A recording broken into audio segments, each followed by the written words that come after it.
Cet établissement a été créé comme tous les autres établissements modernes de la Martinique dans les années 1870. Elle avait été construite par le fameux ingénieur M. Bougenot. C'était une toute petite sucrerie qui passait à peu près 10 000 tonnes de canne, qui a végété jusque dans les années 35 et qui a fermé en 1935 et qui s'est transformée en distillerie. La distillerie du Simon est sur un site industriel et elle s'approvisionne en canne dans toute la région.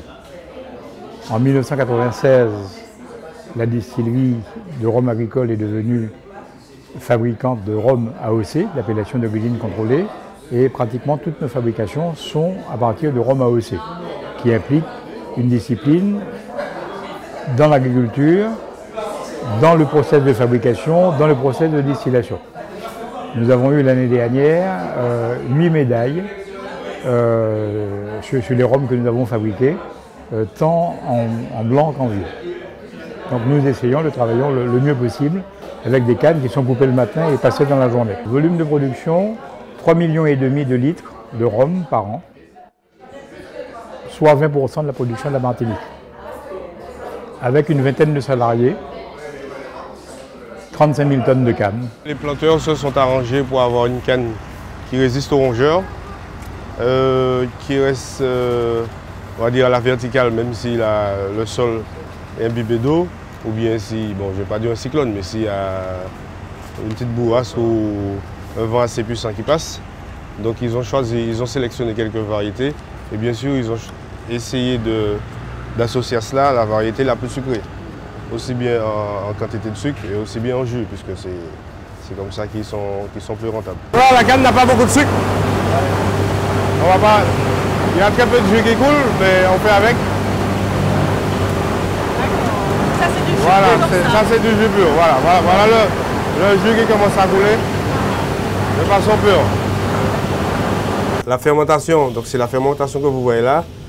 Elle dure entre, je dirais, 24 heures et pour la l'AOC, 72 heures maximum. Le principal échange vin-vapeur, il est thermique. Donc, dans le bas de la colonne, on va chauffer.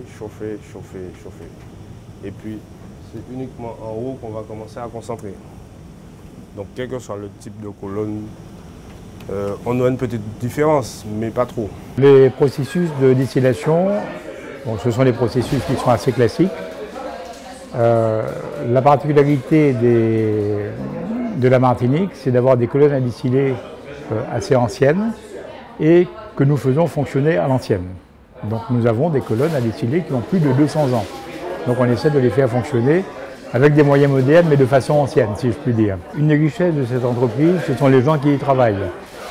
Il y a dans l'usine plusieurs générations de gens, d'ouvriers ou de salariés, dont les parents et les grands-parents ont travaillé à l'usine. Ça fait une espèce de famille depuis plusieurs générations et ça se passe très bien. Tous les rhums de la Martinique aujourd'hui sont de très grande qualité et ils se ressemblent beaucoup.